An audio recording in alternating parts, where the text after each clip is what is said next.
Across the 7 continents, it affects 246 million people. And every 10 seconds, another will die from the ravages of uncontrolled diabetes. You got vitals?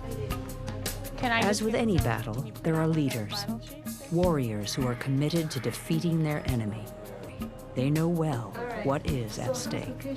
Dr. Francine Kaufman is a leading warrior in the fight against diabetes.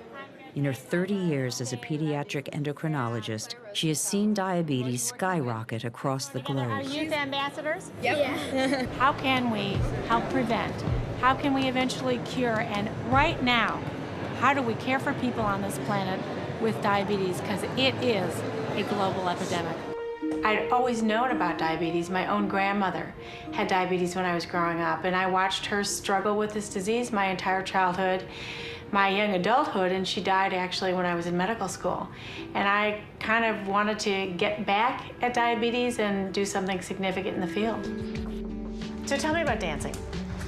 I love it. I know you like to dance. You know, all that physical activity is like a stress for your body, so your body's releasing stored sugar if there isn't any around, and then, you know, it doesn't actually kind of know how much to release, so you can overshoot from stress, and then later, so now you've depleted all your stores, so later you're gonna get low. You know, there's no doubt there's some genetics, but the environment still plays a huge role. Our genes have not changed in thousands of years, but our environment has markedly altered over the last 3 decades. As part of Dr. Kaufman's work, she is taking cameras around the world to learn how the disease is affecting and being affected by different cultures, economics, and genes. I know lots of really, really old people who've had diabetes. I know a man who's had diabetes for 75 years. Yeah.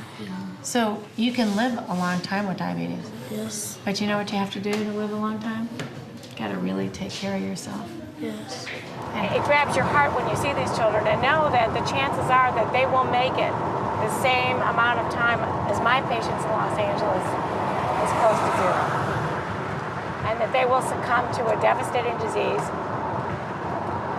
in an environment in which life is so tenuous to begin with. During her decades of treating patients with diabetes, she has seen a virtual sea change in the long-term outlook for her patients. I was shaking. It's amazing. I mean, you know, every day when you're sitting in there with a family, like I just was, and you realize we don't have a cure, we don't have perfection, we can't completely normalize the blood sugar, that is frustrating. But then when you take the perspective of where were we 25 years ago when I started, we didn't have blood glucose monitoring when I started in my endocrine fellowship. I'm proud of you. Good job. What is it? Well, he's 8.3.